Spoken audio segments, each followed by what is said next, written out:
وجہ سے بے اختیار نیچے گرتا چلا گیا۔ اس نے اپنے آپ کو ٹوٹ پھوٹ سے محفوظ کرنے کے لیے اپنے جسم کو ایڈجسٹ کرنے کی کوشش کی، لیکن اسی لمحے اسے محسوس ہو گیا کہ اس کا جسم نیچے گرتے ہوئے مفلوج ہو گیا ہے اور اب وہ معمولی سی بھی حرکت کرنے کے قابل نہیں ہے۔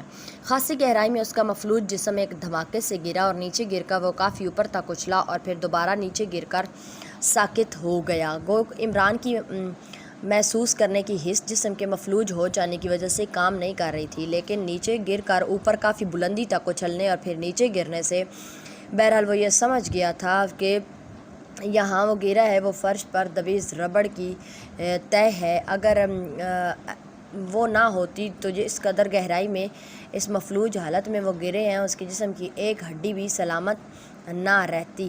جس انداز میں وہ گرا ہوا تھا اسے بس اس جگہ ایک حصہ نظر آ رہا تھا، البتہ اسے یہ احساس ضرور تھا کہ اس کے ساتھی بھی اس کے ساتھ ہی اسی مفلوج حالت میں گرے۔ اسے اب اپنے آپ پر بے اختیار ہنسی آ رہی تھی کہ اس نے شی ڈاگ کے ہیڈ کوارٹر میں داخل ہونے کی کتنی کوشش کی، لیکن جب وہ اس کوشش میں کامیاب ہوا تو اس مفلوج حالت میں جبکہ اب جم اسکاٹ یا اس کا کوئی آدمی اطمینان سے اس کے جسم کو شہد کی مکھیوں کے چھتے میں تبدیل کر سکتا ہے، اور اس کی حالت یہ ہے کہ وہ اپنے سر تک کو جنبش نہیں دے سکتا۔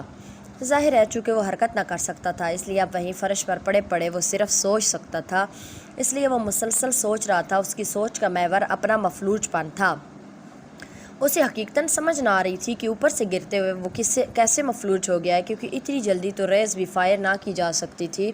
آخر کار وہ اس نتیجے پر پہنچا کہ شاید چھت کھلتے ہی ریز فائر ہو جاتی ہوں گی، اور جیسے ہی کوئی جسم ان ریز سے گزرتا ہوگا مفلوج ہو جاتا ہوگا، اسی لمحے اچانک اس کے کانوں میں ایک بار پھر اوپر چھت کھلنے کی آواز سنائی دی۔ اس کے ساتھ ہی کئی دھماکے ہوئے، پھر ہلکے سے دوبارہ دھماکے ہوئے، پھر خاموشی چھا گئی۔ چونکہ عمران حرکت نہ کر سکتا تھا اس لیے وہ یہ دیکھ نہ سکا کہ کون لوگ اوپر سے گرے ہیں جن کی وجہ سے یہ دھماکے ہوئے ہیں، لیکن دوسرے لمحے اچانک اسے محسوس ہونے لگا کہ اس کے جسم میں ہلکی سی حرکت نمودار ہونے لگ گئی ہے، تو وہ بے اختیار چونک پڑا۔ حرکت آہستہ آہستہ تیز ہوتی جا رہی تھی، پھر اس نے گردن موڑی تو مڑ گئی۔ اس کے ساتھ اسے محسوس ہوا کہ اب اس کے جسم کا مفلوج پن تیزی سے غائب ہوتا جا رہا ہے۔ ٹھیک ہونے کی رفتار یکلخت تیز ہو گئی تھی۔ وہ بے اختیار اٹھ کر بیٹھ گیا تھا اور اس کے ساتھ ہی اس کے منہ سے بے اختیار ایک طویل سانس نکل گیا، کیونکہ اس حال نما بند کمرے میں صفدر، تنویر اور جوانا کے ساتھ ساتھ کیپٹن شکیل، جولیا اور صالحہ بھی موجود تھی۔ وہ سمجھ گیا تھا کہ دوسری بار جو دھماکے ہوئے تھے وہ ان تینوں کے گرنے کی وجہ سے ہوئے تھے، لیکن یہ بات اس کی سمجھ میں نہ آ رہی تھی کہ وہ اچانک ٹھیک کیسے ہو گیا ہے، کیونکہ ذہنی ورزشوں سے بے ہوشی تو ختم ہو سکتی ہے لیکن جسمانی مفلوج پن تو ختم نہیں ہو سکتا۔ پھر وہ کیسے ٹھیک ہو گیا؟ وہ بے اختیار اٹھ کھڑا ہوا، پھر اس کی نظریں جیسی اس جگہ پر پڑی جہاں اس کا جسم موجود تھا تو وہ بے اختیار چونک پڑا، کیونکہ اس جگہ موجود ربڑ کی دبی سطح کے نیچے سے روشنی نکل رہی تھی، جیسے ریز کی اس دبی سطح کے نیچے کوئی بلب جل رہا ہو۔ اس نے تیزی سے اس جگہ پر ہاتھ رکھا تو اس کا ہاتھ نیچے دبا ہی تھا کہ اچانک روشنی بجھ گئی۔ عمران نے ہاتھ اٹھایا اور ایک بار پھر وہیں ہاتھ رکھ کر اسے دبایا تو روشنی دوبارہ نظر آنے لگی۔ عمران نے 2-3 بار اسے بار دبایا تو اسے یہ بات سمجھ آ گئی کہ ایک مخصوص جگہ کو دبانے سے ربڑ کی تہ کے نیچے روشنی جل اٹھتی ہے اور دوبارہ دبانے سے بجھ جاتی ہے۔ اب یہی سوچا جا سکتا تھا کہ اس روشنی سے نکلنے والی ریز کی وجہ سے وہ ٹھیک ہوا ہے، اور یہ روشنی اس کے بے حس جسم کے دباؤ کی وجہ سے کسی طرح جل اٹھی تھی۔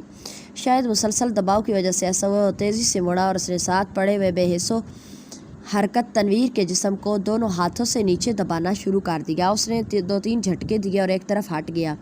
وہ دیکھنا چاہتا تھا کہ کیا واقعی اس کا خیال درست ہے یا نہیں، لیکن جب کافی دیر تک تنویر کے جسم میں کسی قسم کی حرکت کے تاثرات نمودار نہ ہوئے تو اس نے بے اختیار ہونٹ بھینچ لیے۔ اسی لمحے اسے خیال آ گیا کہ اگر یہ روشنی دباؤ کی وجہ سے روشن ہو گئی تھی تو اس کا جسم بہرحال کافی بلندی سے نیچے گرا تھا۔ روشنی اس وقت آن ہو جاتی اور اس کا جسم ٹھیک ہو جاتا۔ بہرحال جو کچھ بھی ہوا اللہ کا کرم ہو گیا ہے۔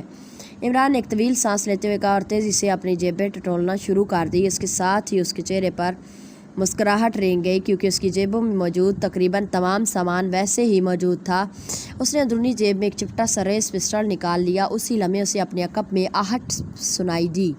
وہ تیزی سے مڑا اور دوسرے لمحے اس کی آنکھیں حیرت سے پھیلنے لگ گئی، کیونکہ تنویر اٹھ کر بیٹھنے کی کوشش کر رہا تھا۔ اوہ، اس کا مطلب ہے کہ اس طرح دبانے سے اس کے جسم کے نیچے بھی روشنی ہوئی تھی، لیکن اثر دیر سے ہوتا ہے۔ عمران نے بڑبڑاتے ہوئے کہا۔ اب اسے ساری بات سمجھ آ گئی تھی کہ جب وہ نیچے گرا اور پھر اچھلا اور پھر گرا تو اس کے جسم کے کسی حصے کے ٹکراؤ کی وجہ سے ربڑ کے نیچے روشنی ہو گئی جو مسلسل جلتی رہی، اور جب اس کا اثر ہوا تو عمران کا جسم حرکت میں آ گیا۔ اٹھو تنویر اٹھو، ہم شدید خطرے میں ہیں، عمران نے آگے بڑھ کر تنویر کو بازو سے پکڑ کر اٹھاتے ہوئے کہا۔ تنویر تھوڑا سا لڑکھڑایا، پھر سنبھل گیا۔ یہ تم نے میرے ساتھ کیا کیا تھا کہ میں ٹھیک ہو گیا ہوں؟ تنویر نے حیرت بھرے لہجے میں کہا۔ یہ لمبی بات ہے، ہم نے فوری طور پر باقی ساتھیوں کو بھی ٹھیک کرنا ہے اور ساتھ ہی یہاں سے نکلنا بھی ہے۔ تمہارے پاس اسلحہ ہوگا وہ نکال لو، میں باقی ساتھیوں کو ٹھیک کرنے کی کوشش کرتا ہوں۔ تم نے بہرحال باہر سے آنے والوں کا خیال رکھنا ہے، عمران نے کہا تو تنویر نے اس بات میں سر ہلا دیا۔ پھر اس نے اپنی جیبوں کی تلاشی لینا شروع کر دی، پھر اندرونی جیب سے اس نے مشین پسٹل نکال کر ہاتھ میں پکڑ لیا، جبکہ عمران ریس پسٹل کو جیب میں ڈال کر آگے بڑھا، اور اس نے جس طرح تنویر کے جسم کو جھٹکوں سے دبایا تھا اسی طرح اس نے صفدر اور جوانا کے ساتھ کیا، اور پھر اس سے پہلے کہ وہ کیپٹن شکیل کی طرف بڑھتا اچانک کٹک کی آواز سنائی دی، اور اس کے ساتھ ہی سامنے دیوار میں ایک دروازہ نمودار ہوا تو عمران اور تنویر بجلی کی سی تیزی سے دروازے کی سائیڈوں میں ہوتے چلے گئے۔ دروازہ کھلا اور پھر یکے بعد دیگرے مشین گنوں سے مسلح 2 آدمی اندر داخل ہوئے۔ ان کے اندر داخل ہوتے ہی عمران اور تنویر بھوکے عقابوں کی طرح ان پر چپٹ پڑے۔ آنے والے بڑے مطمئن انداز میں آئے تھے، اس لیے اسے اچانک پڑنے والی افتاد پر وہ سنبھل ہی نہ سکے اور دونوں کی گردنیں ٹوٹتی چلی گئیں۔ ان کے ہاتھوں میں موجود مشین گنیں نیچے ربڑ کی تہہ پر گر پڑی تھی، اسی لیے ان کے گرنے سے کوئی آواز پیدا نہ ہوئی تھی۔ تم یہیں رکو، میں باہر جاتا ہوں، عمران نے جھک کر ایک مشین گن اٹھاتے ہوئے کہا اور تیزی سے دروازے کی طرف بڑھ گیا۔ دروازہ کھلا ہوا تھا، باہر ایک راہداری تھی جو تھوڑا سا آگے جا کر مڑ جاتی تھی۔ عمران تیزی سے آگے بڑھا، پھر جیسی وہ راہداری کا موڑ مڑا اسے اچانک جیمز اسکاٹ کی آواز سنائی دی۔ یہ آواز ایک کھلے دروازے سے آ رہی تھی۔ ہمیں خود جانا چاہیے تھا انتھونی، ابھی تک فائرنگ کی آوازیں بھی سنائی نہیں دی، جیمز اسکاٹ کہہ رہا تھا، اور عمران کے لبوں پر مسکراہٹ تیرنے لگی۔ وہ مفلوج پڑے ہوئے ہیں چیف، اس لیے کیا خطرہ ہو سکتا ہے؟ آپ نے خواہ ان دونوں کو فائرنگ کے لیے بھیج دیا ہے، ایک دوسری آواز سنائی دی، اور عمران جو مشین گن پکڑے دروازے کی سائیڈ میں رک گیا تھا اچانک اچھل کر اندر داخل ہوا تو کمرے میں 2 آدمی موجود تھے۔ خبردار، ہاتھ اٹھا لو، عمران نے چیختے ہوئے کہا تو وہ دونوں بے اختیار بوکھلا کر کرسیوں سے اٹھ کھڑے ہوئے۔ تم ٹھیک ہو گئے؟ اوہو، جیمز اسکاٹ نے بری طرح بوکھلائے ہوئے لہجے میں کہا، لیکن اس سے پہلے کہ عمران کو جواب دیتا اچانک کھٹک کی آواز سنائی دی، اور اس کے ساتھ ہی کمرے کے درمیان شفاف شیشے کی ایک دیوار زمین سے نکل کر چھت سے مل گئی۔ عمران نے بے اختیار ٹریگر دبا دیا، لیکن گولیاں دیوار سے ٹکرا کر نیچے گر گئی۔ اس کے ساتھ ہی جیمز اسکاٹ اور انتھونی دونوں بجلی کی تیز سے مڑے اور دوڑتے ہوئے عقبی دروازے سے باہر نکل گئے۔ عمران بھی تیزی سے مڑا اور اسی تیزی سے دروازے سے باہر نکلا اور پھر راہداری میں آ گیا، لیکن دوسرے لمحے وہ دیکھ کر بے اختیار اچھل پڑا کہ راہداری آگے سے بند ہو چکی تھی۔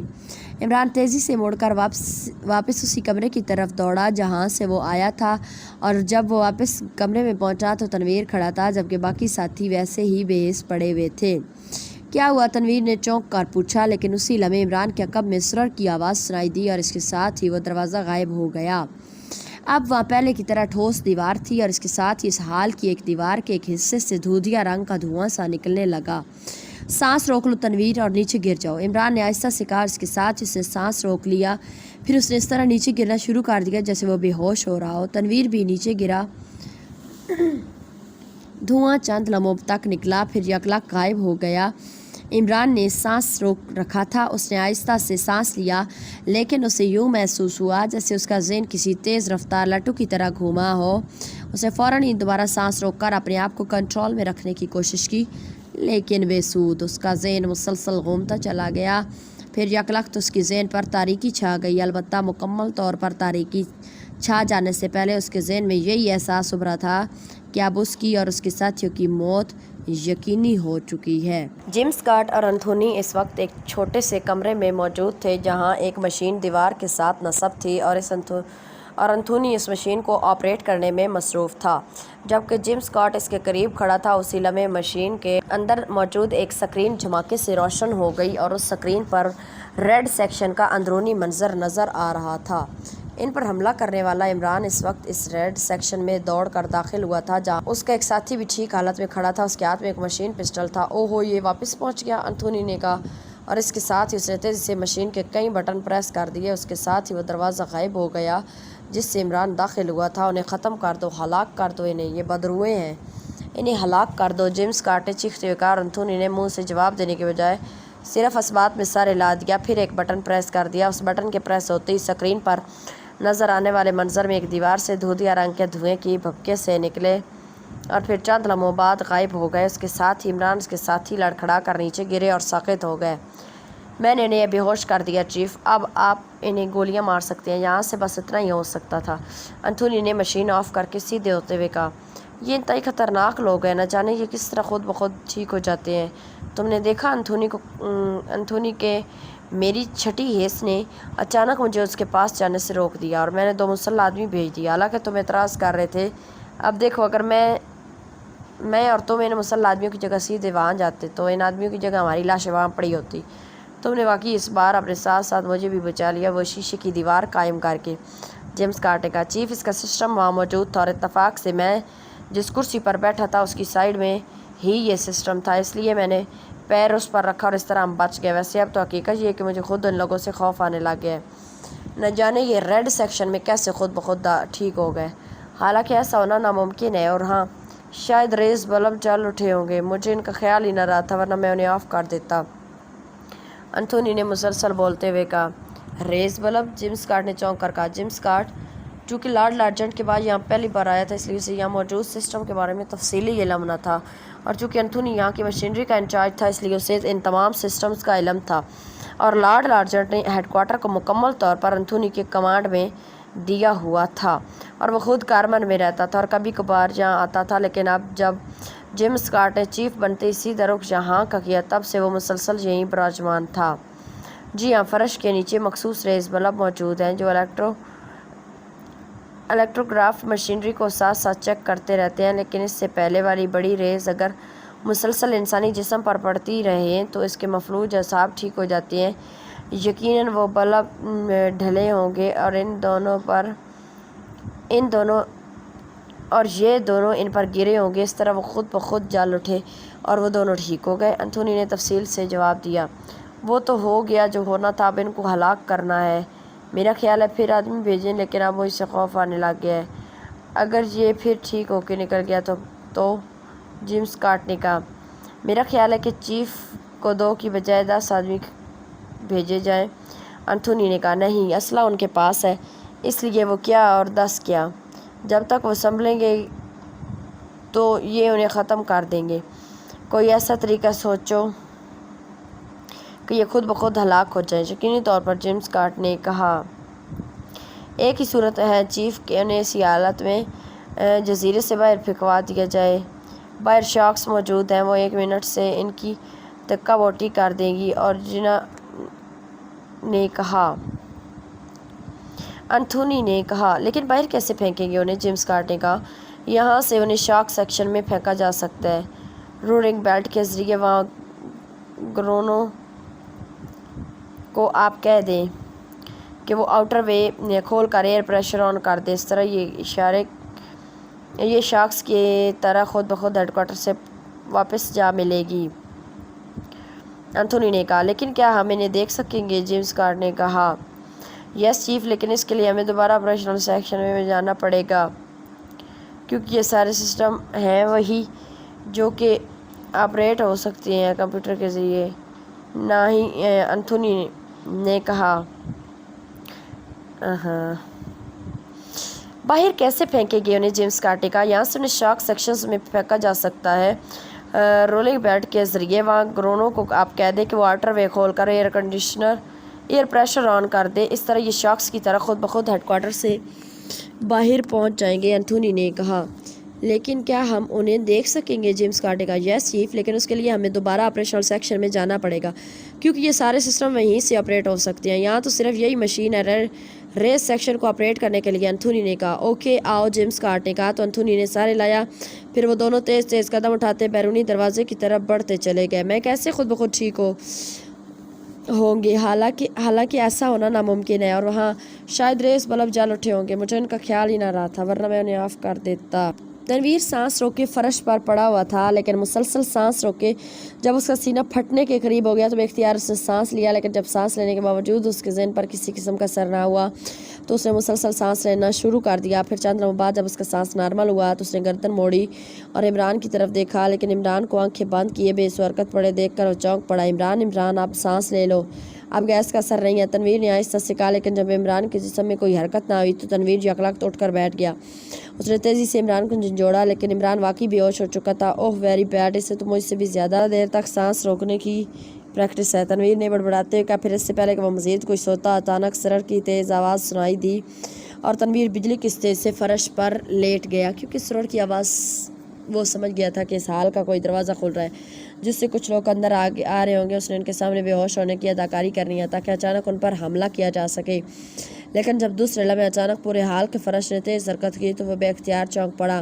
سرر کی تیز آواز سے سامنے والی دیوار غائب ہو گئی تھی اور اب وہاں ایک دیوار باندھ راہداری سے نظر آ رہی تھی، اور فرش اس قدر تیزی سے اور مخصوص انداز میں حرکت کر رہا تھا کہ تنویر سمیت اس کے سب ساتھی بے ہوشی کے حالت میں پڑے ہوئے تھے۔